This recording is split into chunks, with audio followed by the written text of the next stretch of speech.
Bienvenidos a Entrevistas Cracovia 72. Jivo Instituto tiene el honor de entrevistar ahora al doctor Camilo Constantino Rivera, uno de los mejores procesalistas de la República y quizá de Latinoamérica. Bienvenido, Camilo. Muchas gracias, doctor Rubén Quintino. ¿Alguna de las influencias en el términos, digamos, procesales que te hayan marcado, ya sea de la literatura nacional o extranjera? Yo creo que de la literatura nacional, el doctor Luis Dorantes Tambayo y el doctor Cipriano Gómez Lara, a quienes les guardo un profundo cariño y respeto. Y en el ámbito internacional, desde luego al doctor Lorenzo Mateo Bujosa Badel, actual presidente del Instituto Iberoamericano de Derecho Procesal, al doctor Jairo Parra Quijano, que sin conocerme me dio la oportunidad de entrar al campo del derecho procesal, y desde luego a mi maestro, el doctor Rodrigo Rivera Morales. Claro, y de los grandes procesalistas de todos los tiempos, ¿alguna influencia que te haya marcado? Yo creo que en el aspecto historiográfico, don Niceto Alcalá Zamora y Castillo; en el aspecto de las traducciones, Santiago Sentis Melendo; pero sobre todo en el ámbito del razonamiento es Michele Tarufo. ¿Y qué opinión tienes de, por ejemplo, de James Goldsmith? James Goldsmith, él empezó su formación en el campo del derecho penal y después, cuando fue exiliado por la Segunda Guerra Mundial, viviendo en Argentina y en Uruguay, se dedicó exclusivamente al campo del derecho procesal. Para mí, una de las obras más importantes de James Goldsmith es el Principios de Derecho Procesal, donde habla sobre la situación jurídica del hecho, entendiéndose así como parte del proceso. Sí, claro. James Goldsmith, yo creo que su vida ha sido un tanto paradigmática por los motivos personales de que tuvo que salir de Alemania. También fue desde luego un gran penalista. Se le recuerda en el derecho sustantivo precisamente por sus aportaciones al campo de la culpabilidad normativa. Y dentro de las grandes figuras procesales, ¿como cuál es la que más tienes como predilección por alguna figura procesal?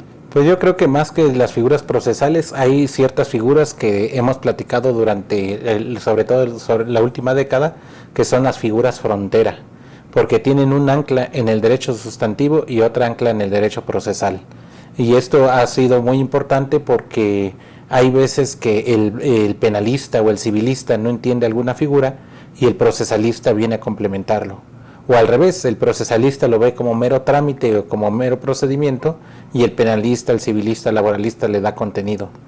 Por ejemplo, nosotros podemos discutir en el campo del proceso penal el término de la prescripción, que sabemos que están en los códigos penales y no así en el Código Nacional de Procedimientos Penales.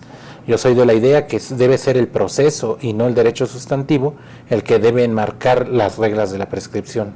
Sin embargo, pues los penalistas tendrán sus propias razones de tenerlo también, o más bien de tenerlo en el Código Sustantivo. Sí, recuerdo cuando el Código Nacional era todavía un proyecto en 2013. Recuerdas tú también que teníamos todo un capítulo entero para incorporarlo a lo que era un proyecto de Código Nacional de Procedimientos Penales, pero la comisión redactora nos quitó ese proyecto, de tal manera que no aparece actualmente vigente.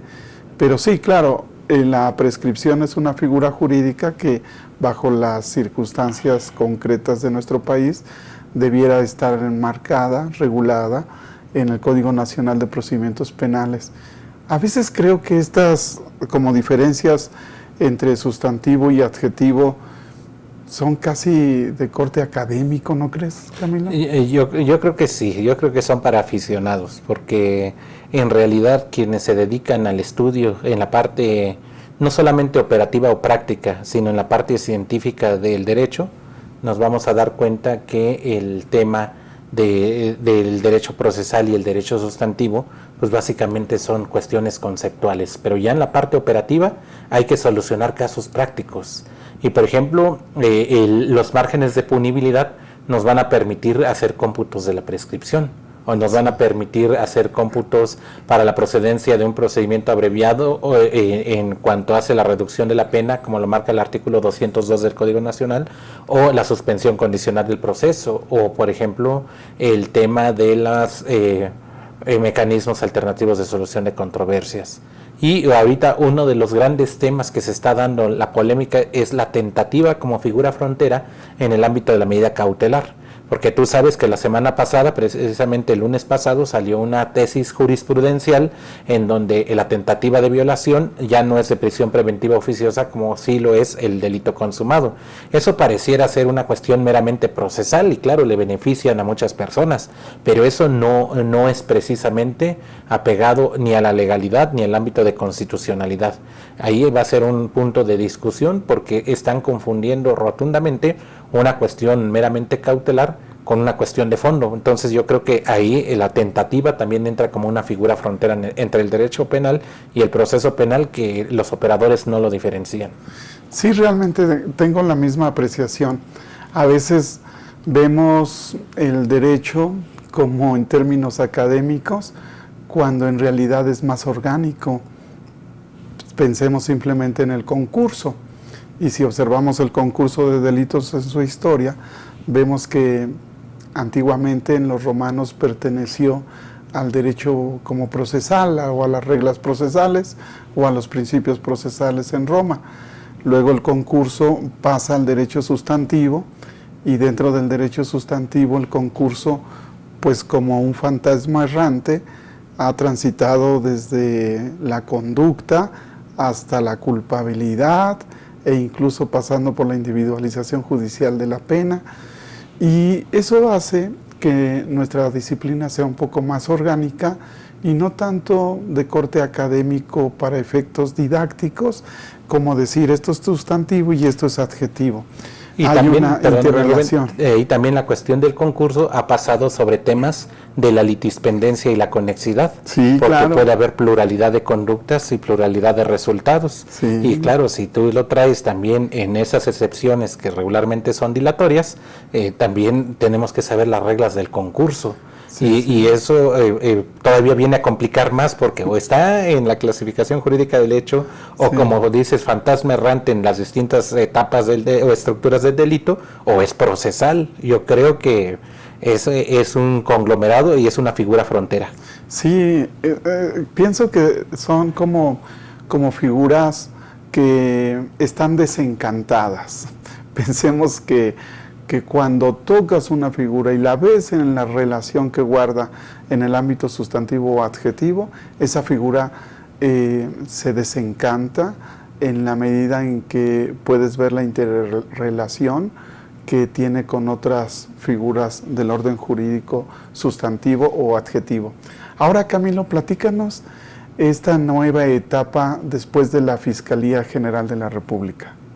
Pues básicamente te puedo decir que soy un desempleado feliz, a diferencia de cuando una persona pierde su trabajo, se siente con zozobra o incertidumbre. Yo me siento muy tranquilo. ¿Por qué? Porque pude aportar varias ideas académicas que los estudié en una biblioteca o que los estudié o que los platiqué en alguna conferencia y que ahora lo pude plasmar en carpetas de investigación o en audiencias concretas.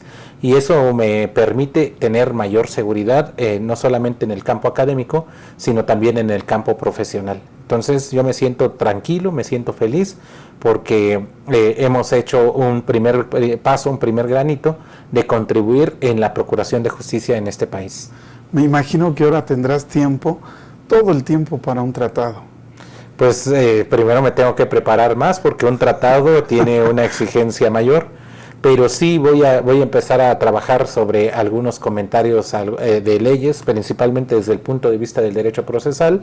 Específicamente me gustaría comentar la Constitución mexicana, hacer un comparativo con los distintos criterios de la Corte Interamericana de Derechos Humanos y de la Corte Internacional de Derechos Humanos, y por otra parte también el Código Nacional de Procedimientos Penales, máxime que he estudiado todos los códigos procesales de Latinoamérica. Hay algunos que son figuras coincidentes, algunas son divergentes, pero eso nos permitirá tener una mayor claridad en el ámbito de la operatividad del sistema acusatorio, tanto en nuestro país como en nuestros hermanos latinoamericanos. dentro de los grandes tratados, de los grandes procesalistas, ¿cuál es el reto a vencer? Yo creo que Carneluti. Aun cuando Carneluti ya ha quedado un poco desfasado, su último libro del tratado fue en 1942, para mí el mejor libro de Carneluti es Cómo nace el derecho, que lo escribió en su lecho de muerte, es decir, empezó al revés, después de haber hecho cualquier cantidad de libros, él escribe Cómo nace el derecho hacia el final de su vida, y precisamente así sería como una conclusión. Él empezó al revés que tú, porque tú empezaste con Perspectivas Penales, que fue tu primer libro, y yo creo que es el libro más profundo, el de mayor cariño, el de mayor aprecio y el de mayor complejidad técnica que incluso tu propio tratado, pero siempre es importante dejar una huella en nuestro país, en nuestros países latinoamericanos, para que nos puedan leer. A lo mejor pueden estar o no de acuerdo, pero ya aportamos una idea, que eso es lo importante. Sí, todos estamos obligados a la originalidad. De una u otra manera hay que ser originales. Vas a dar un curso en Instituto Givo y ya comienza pronto. ¿Qué nos puedes platicar al respecto? Bueno, como tú sabes, el derecho penal económico es un punto donde casi nadie practica, es decir, ahí hay una cuestión de improvisación. Inclusive en la enseñanza del derecho penal tradicional, si ves a Celestino Portet Petit o a Pavón Vasconcelos y así incluso a don Francisco González de la Vega, todos empiezan con los delitos contra la vida, contra la integridad o contra el patrimonio para estudiar los delitos en particular. En este caso es al revés. Yo creo que los delitos económicos de mayor complejidad son los que nos aportan no solamente la cuestión de solucionar un caso, sino de aplicar todos los conocimientos o todas las doctrinas académicas que muchas veces se tienen y que son, como les comento, para aficionados, para poder solucionar un caso. Aquí vamos a ver cómo los delitos económicos impactan en la hacienda pública del Estado, cómo estos delitos económicos pueden transgredir también a la economía nacional o internacional, cómo el derecho de la integración económica viene a ser un factor importante, sobre todo cuando se trata de competencias desleales y que pueden generar una afectación supranacional o macrosocial que inclusive pueden acabar totalmente en la economía de un Estado. Entonces, creo que los delitos económicos son ahora la base para estudiar la dogmática penal, pero también la base para estudiar el campo del derecho procesal, porque ya no podemos hablar simplemente de una jurisdicción local, sino que ahora ya estamos hablando de que las jurisdicciones están rompiendo fronteras, porque ahora basta que un acto jurídico se realice a través de una app de celular y que genere los efectos jurídicos como si fuera de una firma autógrafa y que tuviese un impacto a nivel internacional. Ahora, ¿cuál va a ser la jurisdicción que nos va a someter? Eso es un detalle, porque evidentemente no se trata de un simple fraude, una estafa o una usura, sino que ahora se trata de perseguir este tipo de conductas y de seguir cuidando un correcto estado de derecho, un estado democrático de derecho. Sí, es muy importante. Ya no está en los delitos contra las personas, contra la integridad corporal, el patrimonio o contra la vida, sino ahora están los delitos económicos y con ello en la responsabilidad penal de las empresas. ¿Te acuerdas que Jacobs dice que no está de acuerdo con la responsabilidad penal de las empresas? Y resulta que los peores enemigos son precisamente empresas, porque ellos son los que hacen financiamiento al terrorismo, o son los que hacen operaciones con recursos de procedencia ilícita, o son los que financian campañas electorales para que pueda tener una repercusión y pueda afectar inclusive la soberanía de un Estado. Entonces no se trata de una mera ficción jurídica, sino que hay que tomar las doctrinas de los hermanos Mazot sobre la teoría de la sustitución de la personalidad, porque ya tienen su propia personalidad totalmente autónoma a la persona física. Ahora creo que va a ser presencial y mixto, ¿no? Es decir, vas a tener alumnos en Instituto Givo que van a poder platicar contigo y desde luego intercambiar opiniones, pero también vía remota, es decir, virtual. Eso, ¿qué reto representa para ti tener alumnos como en físico y virtuales?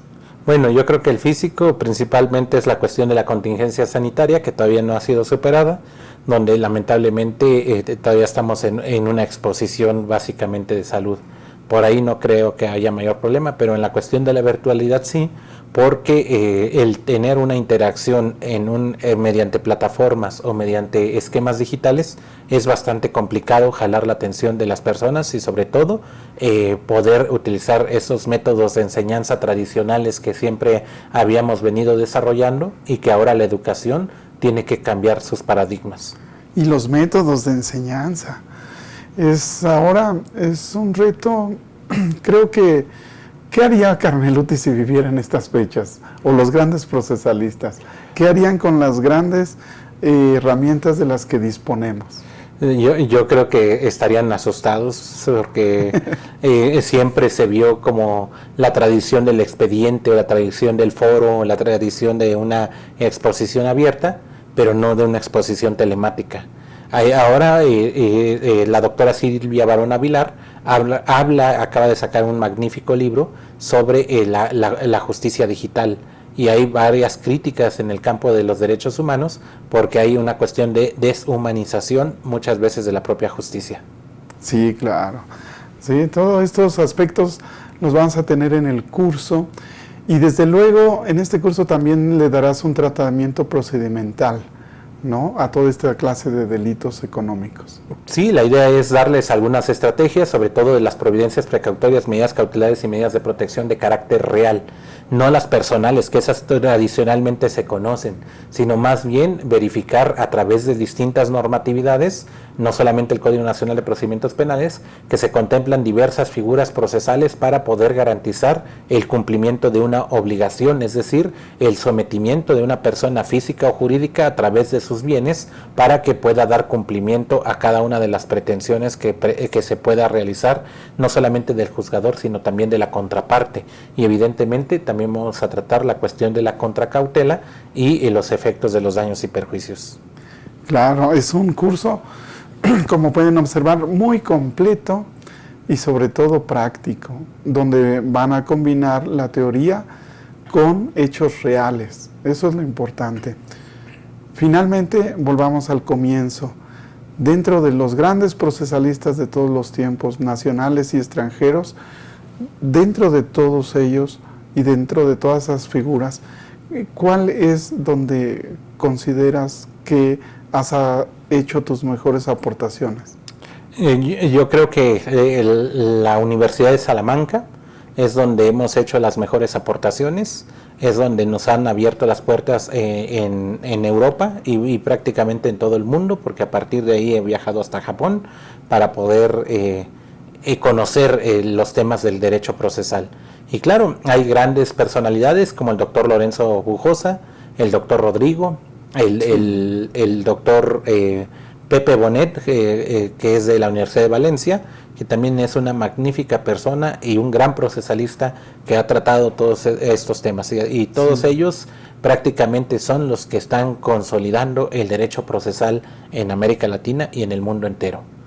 Pues bien, algo que desees agregar, Camilo, porque estas pláticas realmente nos enriquecen a todos y necesitamos como una especie como de consejo que nos des. ¿Qué necesitamos en México para hacer del derecho procesal una disciplina como con mayor profesionalismo? Sí, yo creo que primero, Rubén, y esa es una falacia que se ha dado entre los operadores, de que en la práctica se aprende todo. Yo creo que ahí es una falacia, no sé si sea de datos insuficientes o ad baculum, pero lo que sí sé es de que en la práctica no se aprende todo. Es necesario una formación teórica sólida para que podamos también aprender las cuestiones prácticas. Las cuestiones prácticas, como dijera Eduardo J. Couture, se aprenden como un recetario de cocina, así lo marca en su libro de Principios de Derecho Procesal Civil. Sin embargo, las cuestiones teóricas, esto requiere una profundización de esos temas. No es lo mismo la experiencia que la experticia. El experto se basa sobre el conocimiento científico y la experiencia se basa sobre la práctica, sobre la sobre la practicidad que vaya desarrollando a lo largo de su vida profesional. Ambos son importantes, pero creo que es mejor ser experto que tener experiencia. ¿Por qué? porque el experto es el que va a tener mayor precisión, como tú mismo lo dices, como en la mano de un buen cirujano, para poder llevar a cabo las mejores operaciones en el campo del derecho procesal. Muchas gracias. Muchas gracias, Camilo. Aquí tienen a Camilo Constantino en Instituto Givo. De lo abstracto a lo concreto y de lo concreto a lo abstracto. Es decir, de la teoría a la práctica y de la práctica regresar nuevamente a la teoría. Muchas felicidades, Camilo. Gracias.